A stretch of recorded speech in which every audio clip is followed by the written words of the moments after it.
Salud y saludos. Hoy en este vídeo va a ser para mí un final de fiesta. Y este vídeo será un relato muy resumido de unos pocos hechos extraordinarios que me han sucedido en momentos puntuales a lo largo de mi ya dilatada vida. Un vídeo que os va a sorprender por su increíble contenido. Momentos extraordinarios, hechos paranormales, hechos que no pueden ser creídos por quienes no los han experimentado. Y lo más alucinante de este caso es que han sido muchísimos hechos en una misma persona. Y todo lo que voy a contar aquí me ha sucedido, por increíble que va a parecer. Y es muy seguro que nadie o casi nadie lo creerá. Y así, contados uno tras otro, aún serán más increíbles. Y eso que solo contaré unos pocos de entre otros muchos que he vivido. Pero que sean creídos o no, eso a mí no me importa. Quien quiera que se los crea y quien no, que se jorobe, como decían antes las señoritas y los niños cuando querían decir que se joda. Pues yo estos hechos los he sufrido, o mejor dicho, los he disfrutado y han dado sentido a mi vida. Yo sé que son ciertos, me gusta recordarlos y también me parece casi obligatorio el contarlos. Comenzaré recordando las dos ocasiones en que he tenido una ECM, una experiencia cercana a la muerte. Aunque ya desde los 2 años de edad hasta los 4, estuve a punto de morir varias veces en las operaciones de vejiga y de riñón, de las que conservo unas enormes cicatrices, y de esto recuerdo algunas cosas, pero muy poco. Solo recuerdo la terrible sed que pasé tras las operaciones. «Agua, Agui, esa UG le suplicaba a mi madre, indicándole una botella de agua agria de Puerto Llano que tenía una mujer en la mesita de la habitación del hospital que compartíamos. También recuerdo una máquina de tren a cuerda que corría por los pasillos del hospital. Esta me la regaló el doctor Oya, quien me operó de la vejiga a los 2 años y pico. Y cuando a los 4 años me operaron de riñón, el doctor Miranda me regaló un panadero de hojalata, también de cuerda, que iba en su triciclo pedaleando. Y no sé cuál de estos doctores me regaló un llavero con un bulldog de marfil precioso. Estos juguetes que con el tiempo y el uso los he acabado perdiendo. Estos cirujanos deberían ser unas muy buenas personas, muy compasivos y muy generosos, tratando así a un niño muy pobre. Médicos de los que hoy en día creo que ya quedan pocos, y que Dios tenga en su gloria a estos 2 buenos doctores. También recuerdo de aquellas operaciones 2 botecitos llenos de piedras como garbanzos pequeños que fueron extraídas en dichas operaciones. Y aparte de esto, siendo un poquitín mayor, y esto sí lo recuerdo muy dolorosamente, fui operado salvajemente de anginas y posteriormente de vegetaciones. Estas operaciones guardo unos terribles recuerdos, siendo sujetado al sillón de operaciones por mis padres, pues estoy casi seguro que fueron sin anestesia. Pero luego, durante mi juventud y en la madurez, gracias a la mejor alimentación y gracias al deporte, he sido un hombre muy sano. Solo he sufrido numerosos accidentes de bicicleta y de moto, o practicando otros deportes como salto de trampolín, balonmano, tenis, boxeo, ala delta o montañismo. Con el pasar de los años he tenido numerosos accidentes con importantes brechas en la cabeza y con numerosas fracturas. Fracturas en brazos, en piernas, en las clavículas y en las costillas. De estas fracturas de las costillas sí que tengo muy dolorosos recuerdos, y de las que conservo enormes cicatrices, cañas, tornillos y alambres de metal en varios de mis huesos. Pero todo esto se iba curando perfectamente y no volví al hospital por enfermedad grave hasta el año 2011. Y en solo 4 días ingresados en el hospital se me pasó el terrible dolor y la enfermedad de un cólico nefrítico. Y aunque los médicos me dijeron que podía morir si no seguía sus dietas y tomaba muchas pastillas de por vida, que me podría dar un infarto de riñones, yo no tomé las medicinas ni seguí luego las dietas, pues ellos no sabían que toda mi vida había estado yo bien con un 25% de función renal y que ellos lo acababan de descubrir. Ni tampoco sabían que este terrible cólico y los altos índices de ácido úrico, triglicéridos y otros nocivos parámetros que había en mi sangre eran debidos a que el día anterior al cólico me había comido un cochinillo de granja. 3 cervezas, 6 o 7 cubatas y además el postre. Fui a 2 hospitales y los 2 me recomendaron lo mismo.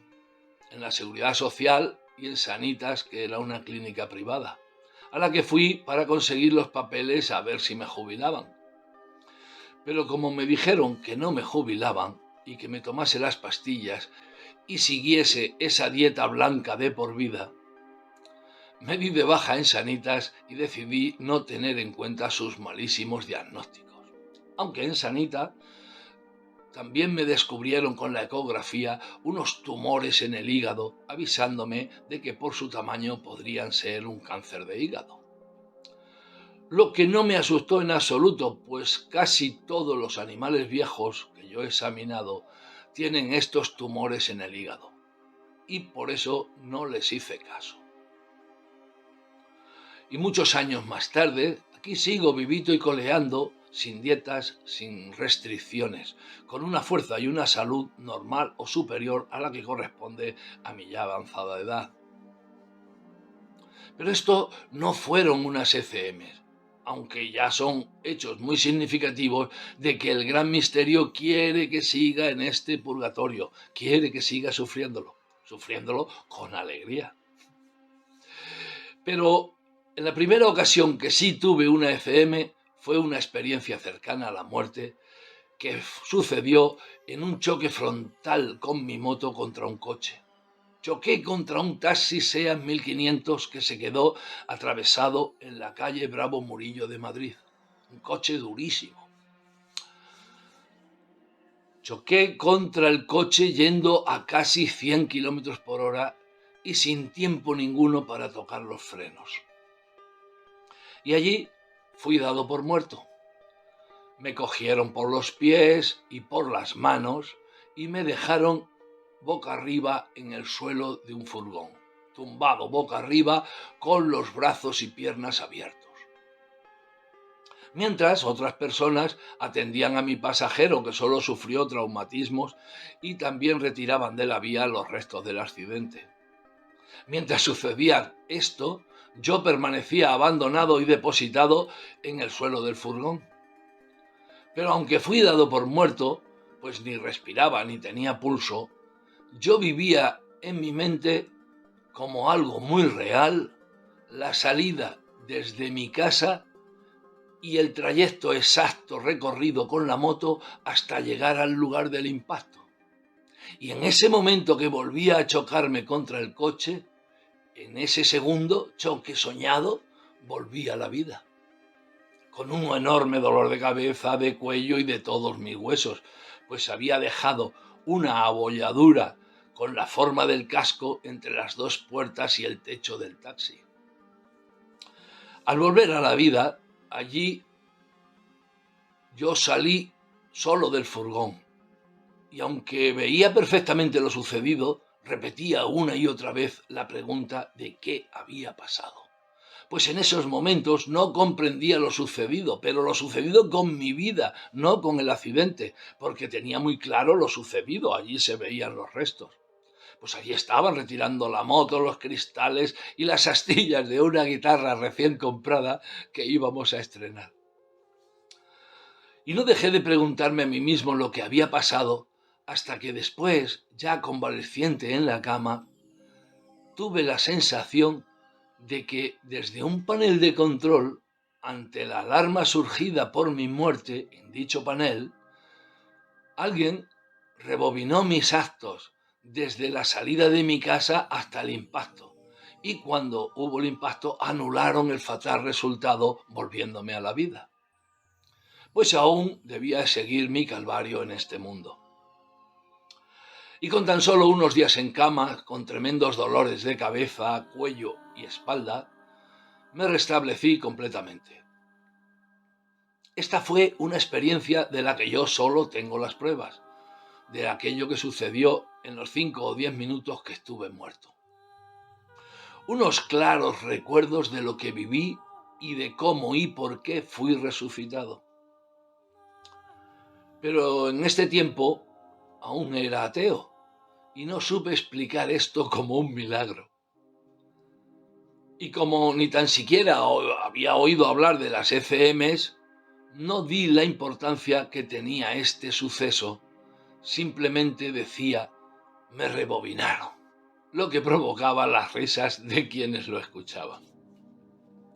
Pero yo estaba más preocupado por los daños sufridos por mi flamante moto y por cobrar la indemnización del seguro tras el juicio que por otras cosas. Pero en otra ocasión, muchos años después, estando tranquilamente sentado en el sofá de mi casa, me sentí raro y me fui al váter. Y estando junto al lavabo frente al espejo, sin saber qué hacer exactamente, caí desplomado como en una repentinitis. Y me golpeé tan fuerte con el bidet en la espalda y la cabeza que me quedé en el suelo inconsciente y sin respiración. Pero en esta ocasión, aunque mi cuerpo yacía en el suelo, mi ser, mi alma, iba viajando hacia arriba por el interior de un túnel vertical. Un túnel hecho de celuloide cinematográfico con una luz al fondo muy amorosa y muy deseable. Y en este túnel, cada fotograma de esa película explicaba hechos de mi vida y por qué de todos ellos y todos mis errores. Al principio me agradaba mucho descubrir tantas razones para mí antes desconocidas y su porqué. Pero cuando ya estaba a la mitad del túnel comencé a agobiarme porque ya estaba muy deseoso de llegar a esa luz placentera. Pero fui arrastrado súbitamente hasta el suelo por los llantos de mi esposa, que alarmada por mi tardanza en salir del váter fue a ver qué me había sucedido. Y entre sus llantos y sus lágrimas volví en contra de mis deseos. En los días siguientes, estando ya consciente, sentí varias réplicas menores, como sucede con los terremotos. Y en esta ocasión entendí que lo sucedido había sido un anticipo de lo que me sucederá algún día y algo que fraguó el gran misterio para que mi esposa sintiera mi pérdida y fuera más considerada conmigo. Tras estas 2 veces en que estuve muerto, no fui al médico. Tras el accidente de moto, solo tomé unas aspirinas. Y en la segunda ocasión no tomé nada hasta que semanas más tarde, estando en el aeropuerto de La Habana, de regreso a España, volví a sentir que me iba y me acerqué a la farmacia del aeropuerto. Y allí me atendió un médico llamado Alejandro, que estaba con su bata blanca y su estetoscopio, y me ofreció un jarabe. Me dijo que eso era debido al nervio vago, y que al tomar ese jarabe en el avión, a mí me subían como burbujas desde el cuello a la cabeza, y se me quitaban las tonterías. Solo lo tomé un par de veces cuando aparecieron los síntomas, pero llevaba el bote de jarabe en mis viajes, por si en algún momento me sentía mal. Pero estando en Brasil me dio por leer el prospecto y el principal componente de este jarabe era el bromuro. Y entonces creí que el médico Alejandro me había gastado una broma pensando que yo había ido a Cuba a lo que van todos los desalmados. y por eso tiré el bote inmediatamente y además ya no volví a sentir nada al respecto. Y anteriormente a esta segunda ECM me sucedió otro hecho más increíble todavía. Un hecho que al contarlo nadie cree y me ha valido de mucho para ser llamado loco. Resulta que en esas fechas estaba yo leyendo el curioso caso de la bilocación de Sor María Jesús de Ágreda. Y un día, intentando lograr yo esa bilocación desde la terraza de mi casa, pretendía ir a la plaza del pueblo, en donde estaban de feria, y también quería ir a una perrera al otro lado del pueblo. Yo oía perfectamente la música de la plaza y los ladridos y los tirones de las cadenas en la perrera, pero no lograba la bilocación ni nada anormal. Y pensé que eso era imposible, que eso era solo cosa de la santa. Y también pensé que podía ser debido a la enorme luna llena que había sobre mi cabeza, por lo que pasé a observar su belleza y lo bonita que era. Y le dije para mis adentros: qué hermosa eres y qué pena me da de que estés muerta. Pero inmediatamente escuché muy claramente dentro de mi cabeza cómo la luna me contestaba: yo no estoy muerta. Automáticamente pensé que sí, que estaba muerta, porque lo habían dicho así los astronautas que fueron a la luna.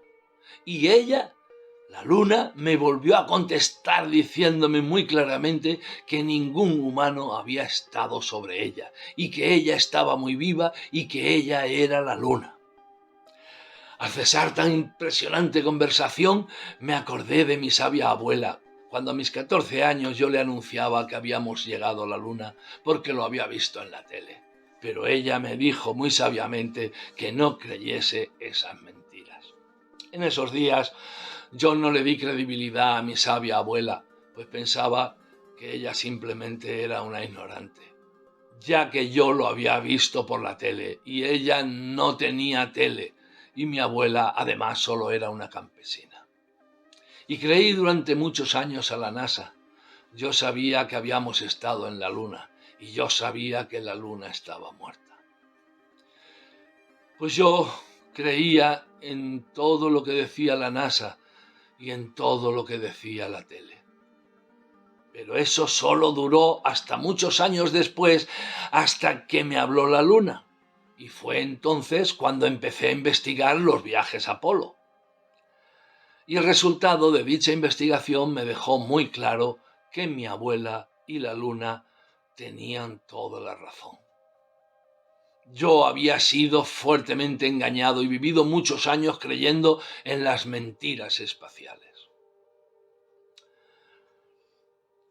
Años después, viví los falsos atentados que ocurrieron por el mundo, cuando aún nadie se había dado cuenta del engaño, y del que aún siguen sin darse cuenta.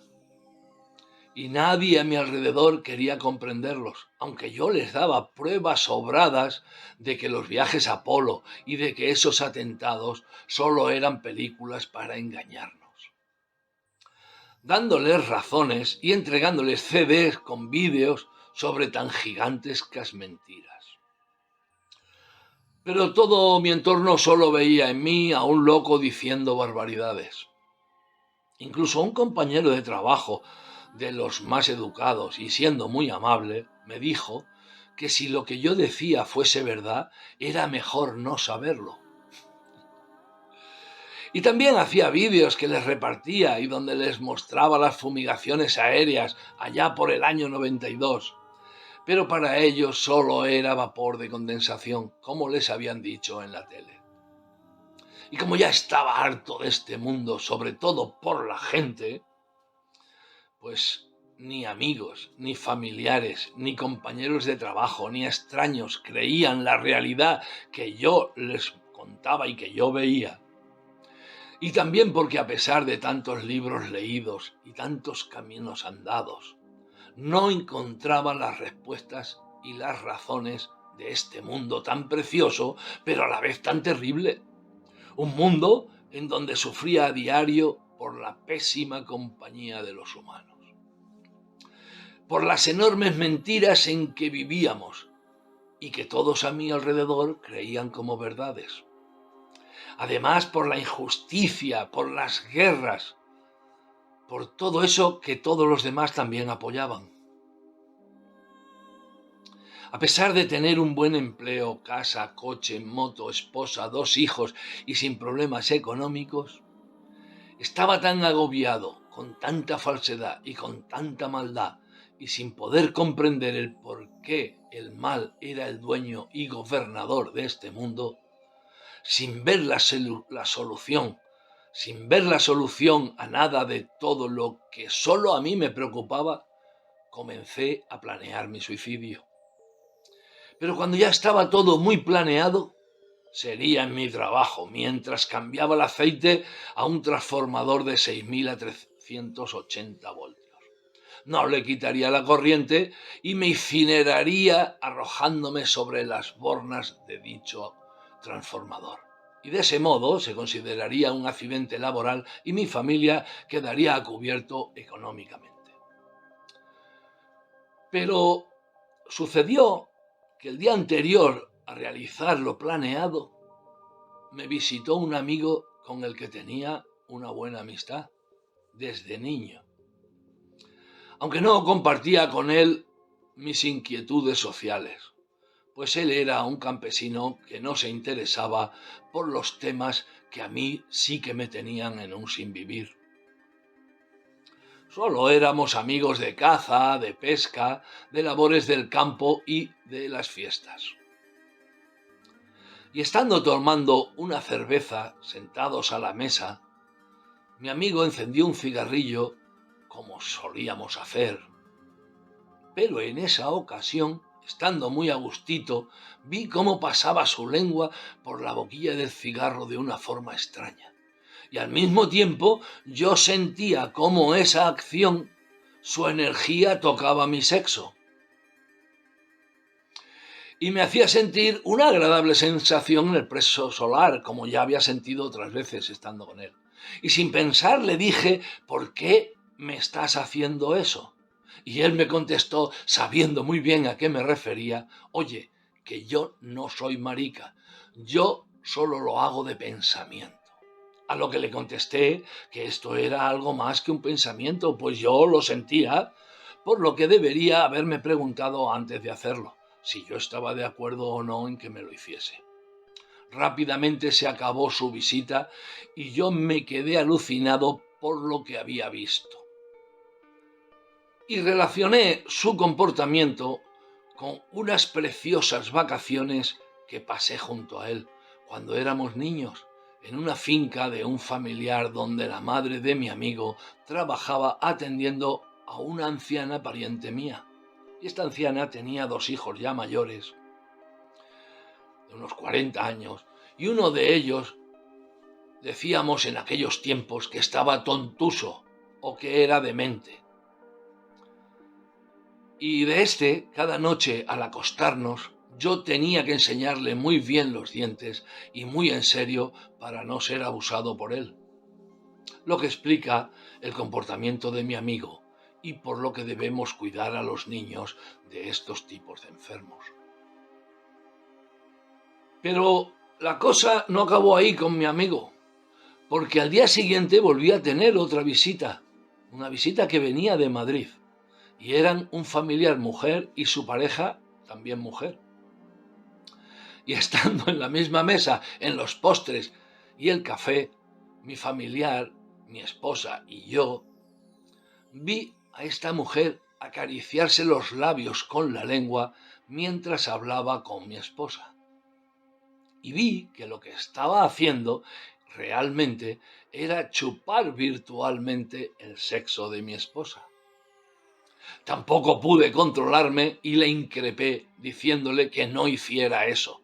Y también me encaré con mi señora preguntándole si ella era consciente de lo que estaba pasando. Todo esto me dio mucha rabia, sentí un ataque de celos y muy cabreado me fui a la terraza. Tras de mí se fue esta mujer a la que había descubierto su juego y acercándose muy cariñosamente me dijo: «Por favor, que no se entere mi pareja. Si tú quieres, yo también te lo hago a ti, pero que ella no se entere». Y la visita también acabó muy precipitadamente, y desde entonces no me relajo totalmente ante nadie y observo sus lenguas, sus gestos, sus manos y otras acciones en todos mis interlocutores. Por si acaso son también chupadores mentales, como yo llamo a este tipo de personas. Pues aunque todos seamos un poco mirones y en ocasiones nos imaginemos desnudas a las mujeres que nos gustan o ellas a nosotros, lo que hacen los chupadores o chupadoras mentales va mucho más allá, pues tocan con su energía la nuestra. Y esto puede ser agradable, pero también puede ensuciarnos. Todo esto me ha llevado a retirarme mucho de las personas y vivir lo más aisladamente que puedo. Pero con estas visiones comprendí que había logrado llegar a ver, lo que me llenó de alegría, y pude comprobar cómo decía don Juan que era llegar a ver. Algo que le sucede a quien se lo propone siendo un guerrero impecable para lograr el conocimiento. Y fue una alegría inmensa haber logrado algo que ya también me parecía imposible, pero que yo desde hacía mucho tiempo pretendía alcanzar. Y ya dejé de pensar en quitarme la vida y me dediqué a releer por quinta vez las enseñanzas de don Juan. Ya sí veía muy claramente el engaño de Castaneda y sus amigos cuando escribieron ese libro.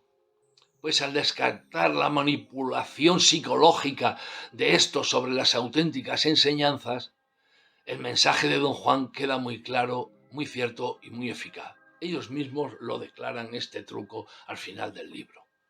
Así es la brujería blanca real. Por eso don Juan y sus compañeros, siendo hombres de conocimiento, también se llamaban brujos y podían ver.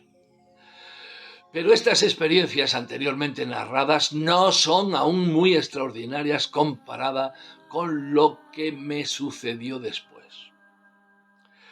Cuando me disponía a escribir acerca de ese libro, reescribirlo sin la paja de estos malos autores para dejar escrito solo su preciado grano. Pues cuando estaba ya frente al papel, bolígrafo en mano, fui obligado a escribir al dictado del gran misterio, como así me dijo quién era esa entidad que me había poseído. Cuando yo me preguntaba si sería Dios, pues me era imposible dejar de sentir y de obedecer su voluntad. Y en menos de 2 horas escribí lo que él quiso, aunque algunas cosas me parecían tonterías, y yo creo que es que las incluía entre las verdades para ocultar su autoría. Como también en casi todas las revelaciones nos avisas de castigarnos con el fin del mundo. Y luego no sucede. Y en esta revelación amenaza con darnos radiación nuclear. Curioso que ahora estamos en esta época, aunque dudo de la existencia de la radiación nuclear. Y es que yo estoy convencido que, entre otras cualidades, el gran misterio es un cachondo y que todo es posible viniendo de él. Pero yo no podía escribir más que lo que su voluntad me dictaba, y luego por su voluntad me fui a Madrid a entregar copias de lo escrito en todas las embajadas como se me había ordenado. Aunque solo la de Cuba aceptó mis escritos, que luego irían a la papelera, supongo. Y también los envié por carta al Papa y a todos los presidentes de los países más importantes del mundo. Aunque yo sabía que me iban a tomar por loco, e incluso en esos momentos pensaba que podrían venir a por mí al estar mandando tantas cartas a tantos presidentes.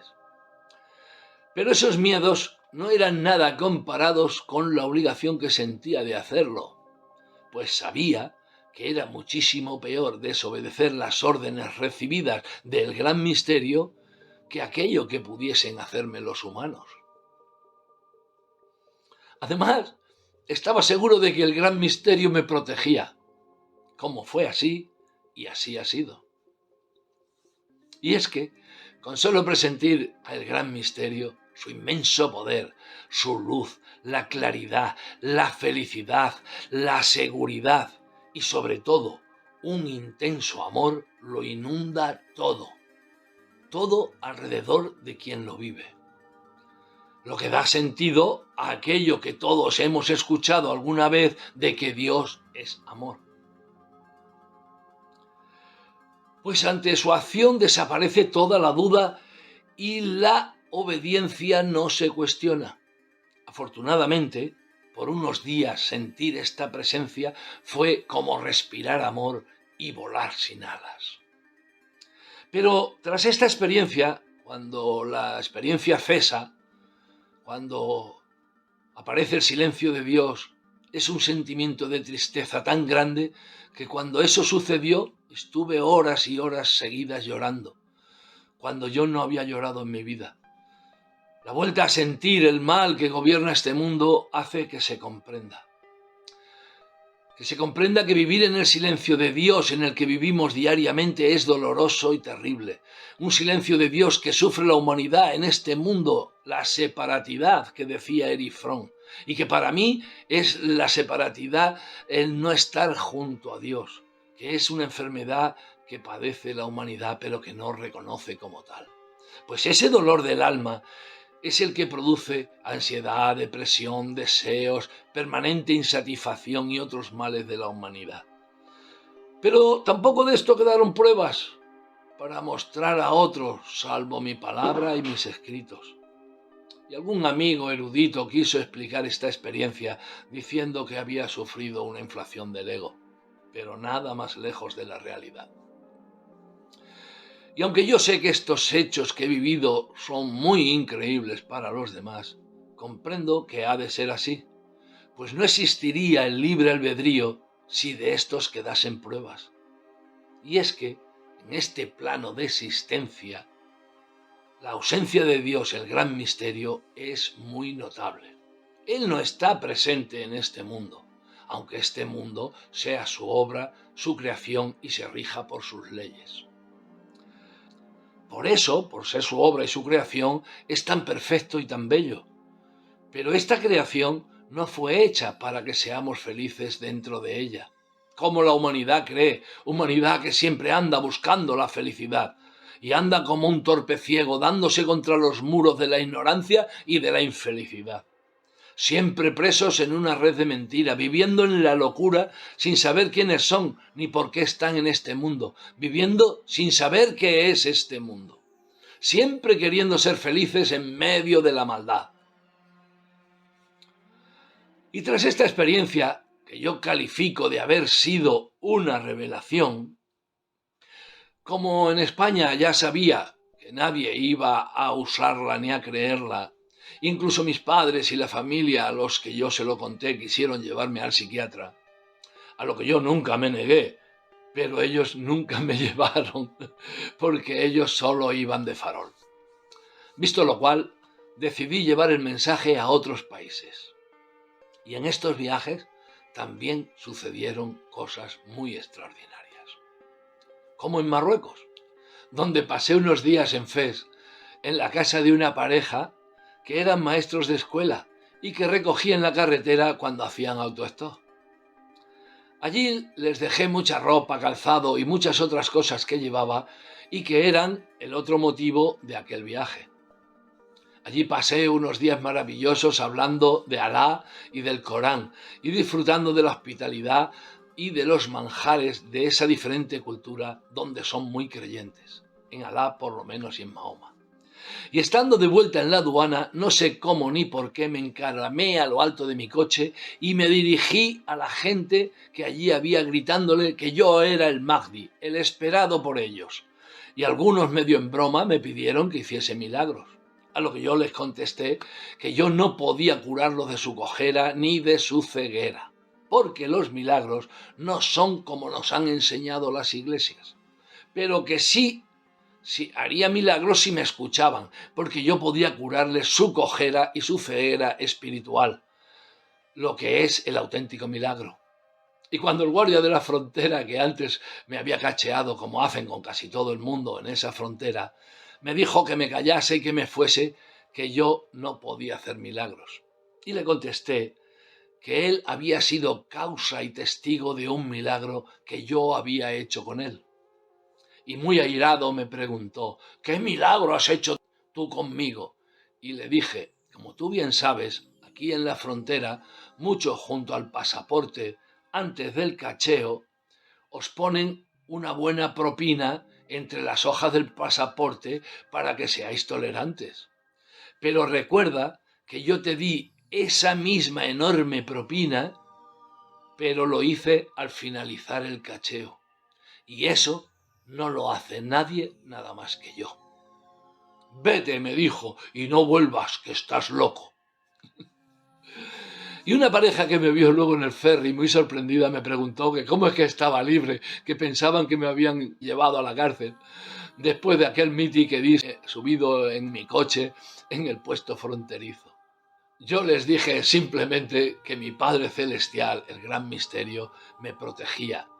Y salieron corriendo alucinados y ya no los volví a ver. No acabaría de contar todo lo que me sucedió en Líbano, Cuba, Egipto y en otros países. Milagros. Pero me detendré a contar una pequeñísima parte de lo que me sucedió en Brasil. Pues en los 4 viajes que hice a ese país, el gran misterio me acompañaba y su presencia era como si llevase un pinganillo en la oreja y un escudo que me protegía de todo mal. Y estuve envuelto por su inmenso amor todo el tiempo. Pero aquí solo contaré un retazo de tantas maravillas que viví en ese país. Por ejemplo, la telepatía. Siendo que en 2 ocasiones, estando con la misma persona, escuché sin palabras sus pensamientos cuando nos mirábamos a los ojos. Sucedió por primera vez estando en la cocina cuando ella pensó: ¿será que este se va a llevar un loro brasileño a España? Me sorprendí tanto de lo que ella pensaba que no pude más que responder a viva voz: yo no he dicho eso, ni tampoco lo he pensado.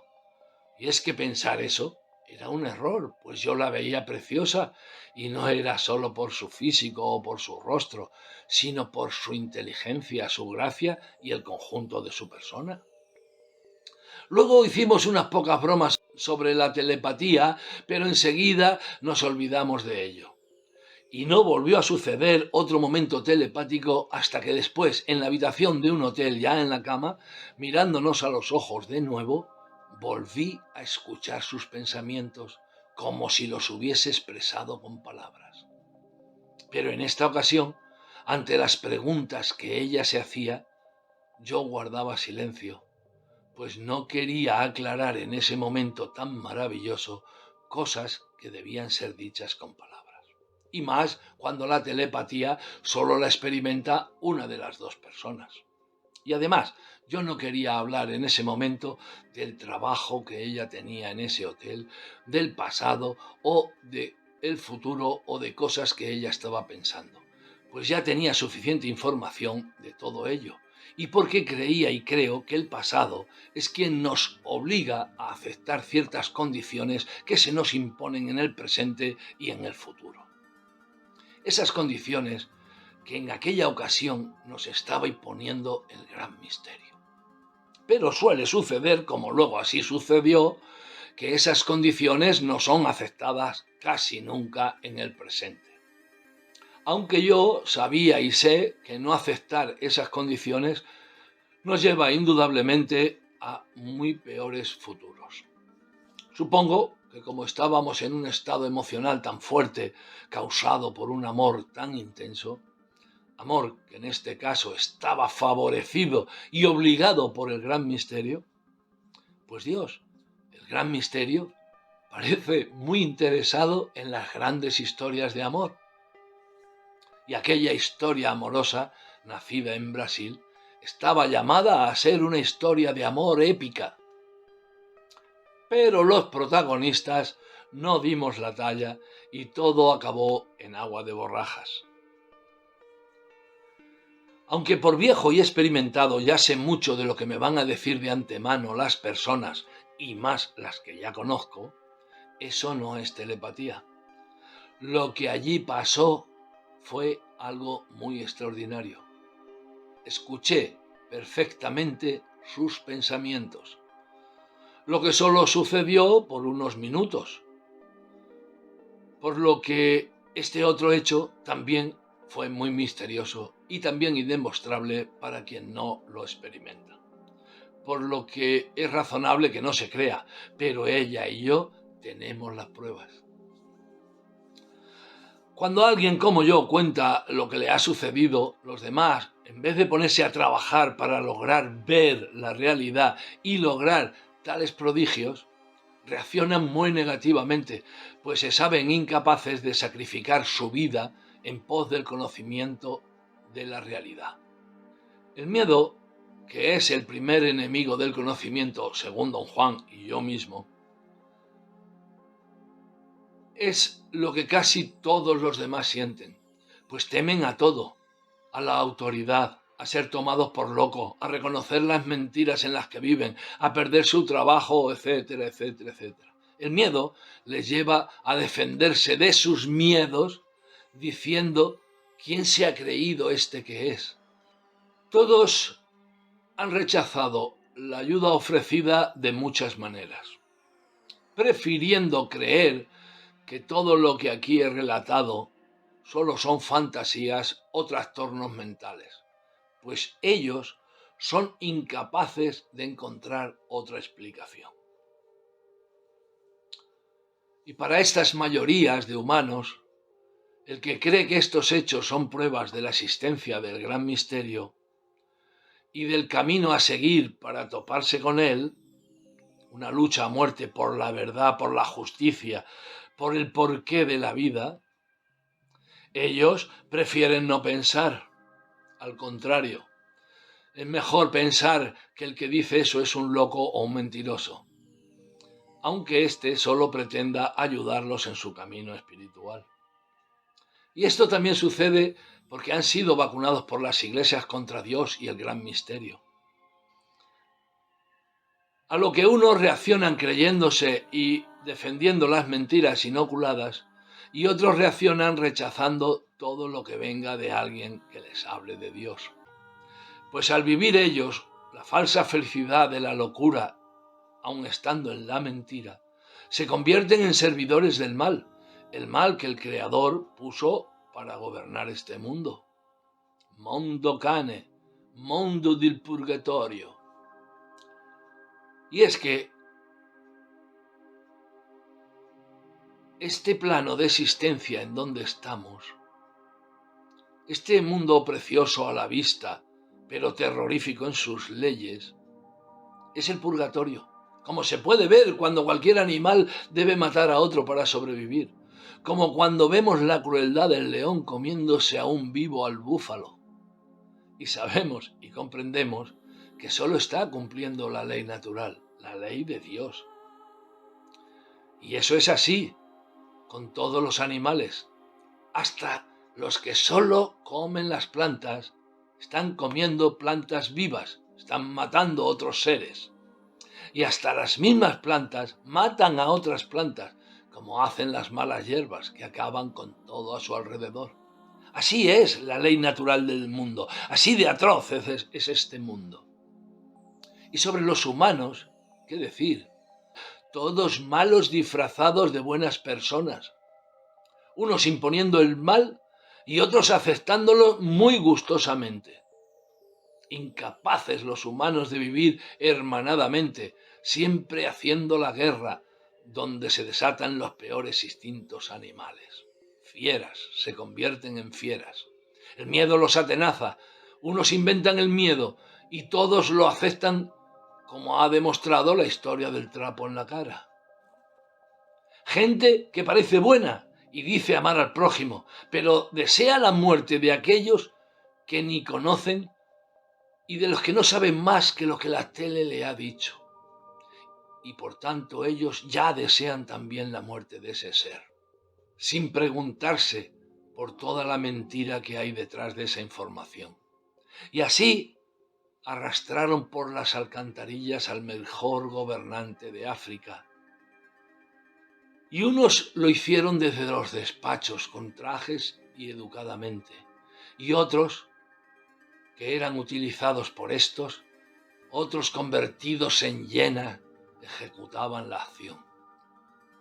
Este mundo está plagado por la enfermedad y por la vejez, la última y fatal enfermedad. El saber que hay que sufrir este miserable mundo hasta que el gran misterio ponga fin a nuestra condena en el purgatorio. Y además, sé que hay que hacerlo con alegría. Todo esto me da fuerza para seguir en este mundo donde todos son felices con el mal reinante y yo ya no me afecto tanto por ello. Pues todos están disfrazados de buenas personas y sálvese quien pueda. Tal vez alguno esté camino de serlo. Y un mundo así, con estas personas, no puede ser otra cosa que el purgatorio. El purgatorio, señores. Y con este vídeo me voy a despedir de todos vosotros y no sé si volveré algún día. Ahora solo el gran misterio lo sabe. Pues creo que por mi parte, con todos mis vídeos, que ya son muchos, ya está todo dicho. Hasta la vista y adiós. Salud y saludos.